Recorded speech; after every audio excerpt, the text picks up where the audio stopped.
Carl, so let's start talking about the OnePlus 3. So can you tell us a little bit about what the user feedback has been and what the media feedback has been and what's the general response to the OnePlus 3? Yeah, I think in terms of response, both from our users, from the media, and also the market, in terms of sales, it's been our best product so far. We've gotten a lot of really positive reviews in Western press. We did a press tour in New York, and I think when we met media like The Verge, they had a problem with finding anything negative to say about the product. In terms of sales, it's kind of sold out everywhere apart from like the US. Okay. So if you go to our India Amazon page, it says pre-order now, ships within X amount of days. OnePlus.net ships within X amount of days. It's the first time we've sold something without an invite, and it's the first time we've been sold out kind of globally on a product. This is 1 month after launch. Okay. So it's been really good. Another interesting thing is actually, so normally when you create a product and you launch it, you get a sales spike and then it kind of drops. Yeah. And what we've seen is we got a spike, it fell a little bit, and then as time went along, it kind of kept and increased the momentum. So we've never seen this before. Okay. So now we're really worried because we don't have that much inventory in the pipeline. So scrapping the invite only model, I mean, when you start out with the invites, it was a lot about the hype and kind of building the brand, but now you guys are an established brand. People know who you are, users know who you are. So was that a very conscious decision to scrap the invite model? Was it also based on having enough inventory and ramping up your manufacturing to a process to a point where you can have enough stock to go in, without an invite? I think the invite system, some people see it as a way of building hype, but that was actually never the goal. Okay. Maybe as a result of how things were, it kind of became that way. Yeah. But if you look at it very objectively, the invite system, basically it's a friend telling a friend about a product. Yeah. But if you make bad products, why would anyone invite their friends? Yeah. So I think apart from all the hype, if you go back to the core reason to why the invite system worked, was because the product was good. And I think a lot of people, when they look at OnePlus, they often miss this part. If you look at when Apple launches a product globally, they have people queuing up and setting up tents. Yeah. But if Apple made poor products, that would never happen.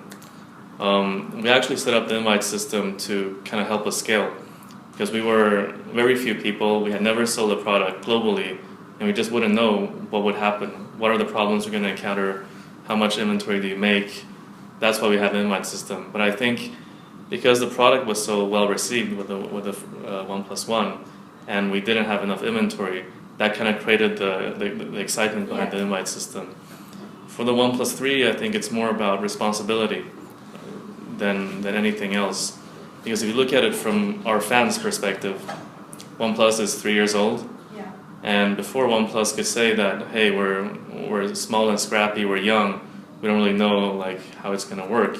But I think in year 3, a lot of the excuses become inexcusable anymore. So I think it's us looking at the expectations of our users and kind of working backwards to kind of figure out how we would make this work. So even if our internal processes are not perfect, we have to force ourselves to remove the invite system in year 3. And I don't know if you saw this, but there was an article, I forgot where, they were comparing 2 product launches, the OnePlus 3 versus another very established brand. And whereas the OnePlus 3 we launched and you could purchase on the same day, and it worked, service didn't crash, people got their products pretty fast. Whereas another big brand product launched, it's shipping in September, and people have forgotten about it. So there was an article comparing these 2 launches of how OnePlus, a 2.5, 3-year-old company, has mastered a product launch, whereas more established companies are still trying to figure it out. So the OnePlus X has been discontinued. That's a decision which I'm sure you took after a lot of deliberation, but so now you have just one product a year. So how do you plan to kind of keep user interest level throughout the entire year, and how do you plan to keep users interested in the brand and the product? Because as you know, like there's so many Android phones that are launched in the market every day that like even good products tend to get overshadowed by newer launches, whether it's in terms of specs or price or anything like that. So how do you plan to keep the interest alive in OnePlus and OnePlus 3? So, based on our experience, different products have different life cycles, and what we've seen in the past is that if you have a really good product, the life cycle is much longer. So the normal product launch, you have a build-up, you have the launch day, and you slowly kind of fizzle out. But if you have a good product, this process can stretch for a very long time. For instance, the OnePlus One, it sold really well even after a year of launching.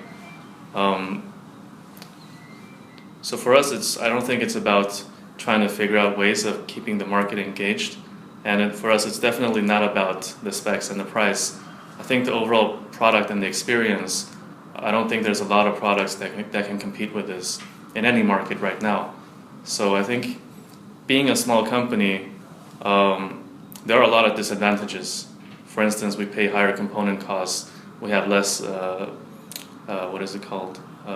scale benefits. But we also have advantages. For instance, allowing us to really focus on getting all the details right on very few amounts of products. The OnePlus X was a great product, and I think if a larger brand, a more mainstream brand, were to sell it, they would have done really well with it. But for us, our users and fans, they want to buy the best flagship smartphones. So it wasn't really a product for them. We had to... The users, they want basically a flagship killer. Right. Yeah, that's what they want. They want the best flagship they can get their hands on. And I think if we really narrow down our focus and keep focusing on this area of the market, it's going to be much more beneficial for our users and us in the long term. So you guys want to focus on making the best flagship smartphone that you can at the best price that you can for users, and that's kind of going to be your goal going forward? Price has never been our kind of a focus. If you look at the Indian market, the price, I mean, if we wanted to do really well, we can make a sub 10K device, and I think we would grow a lot in volumes. But it's not what we're about. We think that Indian consumers, with time, they will also become more and more sophisticated. And when that happens, they want better and better products.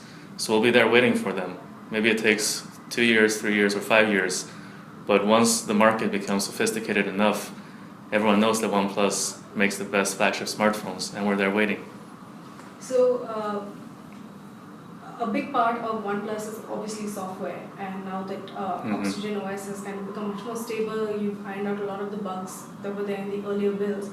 Are you planning to introduce any new features into it, going forward to add?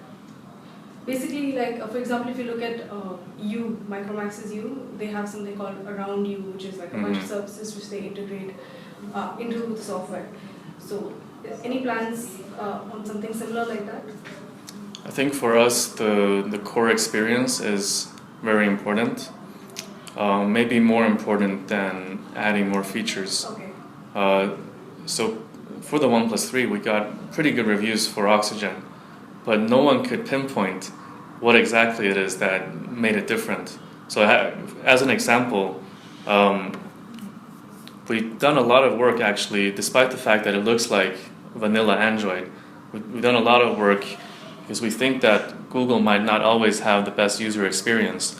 So one of these examples is the app launch speeds. So our CEO Pete, he actually placed a lot of phones on his table, and over the course of a few weeks, all he would do was launch apps and close apps, just to optimize and see what the different animation speeds are for all the different phones. So I don't know if you know, like in pure Android, in Marshmallow, when you launch an app, it kind of comes out like this. Yeah. When you close it, it has a long animation, or it drops like this. So the screen viewable area is here, and it kind of drops. But if you look at the OnePlus 3, the animation is different. It starts dropping, but after it's dropped for a bit, it fades out. So this makes the user feel like it's much faster. We've done the part on the hardware and the framework optimization to make it fast. We've also done a lot of work in terms of animations. So just this animation where when you close an app, we've spent a lot of time on this one. We even took this animation and slowed it 10 times to keep tweaking this so it felt just right when you close an app. But when people say, oh, OnePlus Oxygen feels a lot more mature this time, I don't think a lot of people actually understand all the small details that kind of went behind it. And I think for us, this type of experience is much more important than adding features. I mean, we want to add features, but you want to focus on getting the users. When we add features, it has to be a really high quality. So for now, given that we're a pretty small team, we want to get the basics right. Yeah, that makes sense. So you've opened an exclusive service center in Bangalore, and I think that's a big step forward. What plans to open other service centers around the country, maybe even in tier 2 cities? How much of your focus is going to be on customer support and care? I think over the long run, there's only two things you have to get right when you're running a business of any kind. And no matter if it's now in the post-mobile age or 20, 50 years ago, it's still the same. You have to create great products and you have to give users good service. So it's always been important for us. I know in the beginning when we just launched and scaled really quickly, some of the service experience was less than perfect. So that's why this year in India we're rolling out exclusive service centers. I think we've committed to four. 4 as of now, 2 will get added. Okay, so we committed to 4 exclusive service centers. I think it's Bangalore, Mumbai, Chennai, Pune, Bangalore.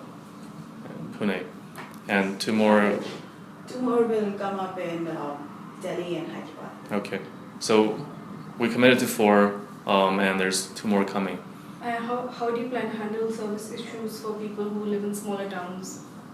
I think we're planning to do a pickup and delivery service for those people. I mean, obviously it depends on how small the town is. Yeah.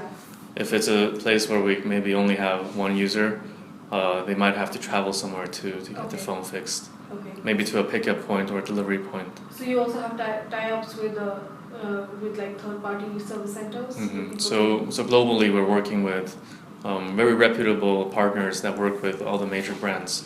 So I don't think service will be or I don't think service should be a concern. I think especially with the exclusive service centers, users will feel like they have somewhere to go, dedicated OnePlus space to go when they want to check out the phones or they need help with the phones. Okay. So a lot of companies like Xiaomi and Honor, you started out as online-only brands, and now they're kind of going the offline route as well. So does OnePlus have any plans to go offline at any point? We're always experimenting, and for us, the reason why I think we've been able to grow this fast is because we make really good products. We also have a more efficient way of distributing the products. So some people, and it's kind of frustrating, in their reviews they would say, these are the specs, this is the price. My conclusion is it's a great product for the price. This is frustrating because I think our products, they really stand out on their own, irrespective of the price. I don't know if you remember, in the very early days, we had this campaign called Smash the Past. So basically you had to smash your current gen flagship smartphone to be able to buy the OnePlus One. And we didn't want to prove that we had a lot of rabid fans. What I actually wanted to prove was that people were willing to give up a product that costs much more for this product because the product should be able to stand on its own legs. If you look at the costs for manufacturing, for instance, because we have a lot of the same supplier relationships, we kind of know what the latest Samsung costs or what the latest iPhone costs to manufacture. And sometimes it's due to the materials we choose, and sometimes it's due to the scale of our operations. But the OnePlus 3, it costs more than a lot of the other flagships to make. So for us, it's never been about the price. But it's the business model. By cutting out a lot of the middlemen, by cutting out a lot of the excess inventory, the stores, we're able to deliver the best product at a much more reasonable price. So we might be experimenting with offline, but it's only when we find a partner that's aligned with us in doing the same thing. As an example, we launched in Finland I think about a month ago, with the largest local carrier, and despite only giving them very little inventory for the OnePlus 3, it's already the #1 selling smartphone on their network online, and offline they haven't really had stock, so it's #6 based on 2 weeks of inventory. So we're doing experiments when we find partners that we can align with. Okay. So I think one of the standout features of the OnePlus 3 for a lot of users and also for reviewers has been dash charging. Mm-hmm. And I think you guys have innovated a lot with dash charging, and that's probably one of the innovations that really make the OnePlus 3 stand out. Mm-hmm. So you guys working on any other technology to incorporate into future smartphones? Is that a path that you plan to go down? We have a lot of, what do you call it? We look at a lot of future technologies and we do R&D on them. But right now for the OnePlus 3, dash charge is the main differentiator. But I do also think that the build quality and the design has always been a big differentiator for OnePlus. If you have time for a story, I can tell you, for instance, about our volume rocker. So for instance, a lot of the reviews and a lot of users, they feel like the volume rocker feels really good when you click it. And it's not by accident. So in modern manufacturing, there's always variance. Sometimes a component is a little bit bigger, sometimes a component is a little bit smaller. So if you have a variance and you have a volume rocker that's a little bit bigger, but you have a phone shell that's a little bit smaller, it's not going to fit very well into the space, and it feels very difficult to press. So we actually have an extra step in our manufacturing process where we filter out. So we put the bigger volume rockers together with the bigger volume rocker holes, and it's filtered by hand so that every volume rocker is matched by the proper case, and that's why when you click it, it feels really good. But a lot of these small details, it's very hard to kind of understand when you're looking at a review or when you're just looking at a specs sheet. So I hope to be able to kind of tell the product story in a better way for the OnePlus brand in the future, because I think still a lot of people, especially here in India, they look at the surface level of the product. New product, specs, price, features, buy it. It's a good product for the price. So it's kind of frustrating, and I hope to be able to change this. Well, India is a spec-driven market, so it's going to take a while for users to kind of... But I think if we start telling people, yeah, it's a good first step, because I think a lot of people don't even know about How do you plan to actually tell people? Because through your forums and things like that? I'm doing it right now. Okay. That makes sense. So yeah. So there's a lot of small details, even when it comes to, for instance, something like the fingerprints sensor on the OnePlus 3 is made in ceramic. Yeah. Ceramic has a hardness of 8.5 on the Mohs scale, so diamond is 9. So diamond can actually scratch this. There's been some online reviewers trying to scratch this, and it just doesn't scratch. So it's the small things that we really focus on. So I hope that can be our story, and not, this year we have dash charge, next year we have whatever new thing. Just coming back to dash charge, do you plan to license the technology out to other manufacturers, whether even, for example, like a dash charge power bank? Mm-hmm. So any plans to kind of share that technology with other brands? Not right now. We've also looked at making the power bank, and basically what we found is, looking at the data, around half of our users who have the power bank are not using a OnePlus device. So if we made a dash charge power bank, we wouldn't be able to serve a larger proportion of our users. So maybe we'll think about it a little bit later once we have more people on dash. But we do have a car charger, and yeah, we severely underestimated the demand for that. So we sold out within so that's a popular product. It's been out of stock since day one. So we sold out in 20-40 minutes. This is in India or around? Globally. Globally, okay. So I don't know if you know I don't know if you know this about dash charge, but the main difference of dash charge is not only that it's the fastest, it's that you can use your phone at the same time Yeah. as your charge. So in the car, it's actually one of the best use cases when you're using navigation and the phone gets like hot from navigation. On a normal smartphone, even with quick charge, it's not going to charge. Sometimes you even get less and less battery. But with dash charge, you actually gain more power as you keep driving. So I think that's why the car charger is such a popular product. Your accessories have always been popular, whether it's power bank or even your cases, and you're talking about the car dash charger. So, any other accessories in the pipeline?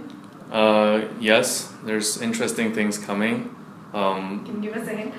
Not right now, but for the OnePlus 3, unfortunately, we also kind of underestimated the demand for the cases. So every day on Twitter, I have Indian fans asking me when they can buy official cases. You're not the only one they're asking. So OnePlus was one of the first brands to use VR in a product launch. You did it with the OnePlus 2 and you've done it with the OnePlus 3. You had your cardboard headset and the Loop VR headset. So any plans to get into the VR space? Because that's a really hot place to be in right now. I think first of all, we are the first to launch a product in VR, and with the OnePlus 3 we were the first to have a global purchase experience in VR. But for us, we know that VR is going to be a mainstream technology going forward, but right now we don't have a very good place to participate, because right now it's a platform kind of a game. And if you look back in history, for instance, VHS versus Betamax, there's only going to be very few standards that are going to survive. But if you look at VR today, there's Google, there's Facebook, there's Valve, and other companies all working on the platform. We don't have the resources to jump in and say, hey, this is a new platform made by OnePlus. So for us, it's better to maybe take a step back and see where the platform evolves before really jumping into VR. So that's what we did, focus instead on the content. For instance, for the product launch, we thought, wouldn't it be cool if all our fans globally could sit together and as if they were in a live launch event. We couldn't do that, of course, because the technology wasn't there. But we did something similar where at least everyone could learn about the product at the same time. And wouldn't it be cool as a digital brand like OnePlus if you could have a store in everyone's living room? You just put on the VR goggles and in your store you can have a store sales clerk explaining the product.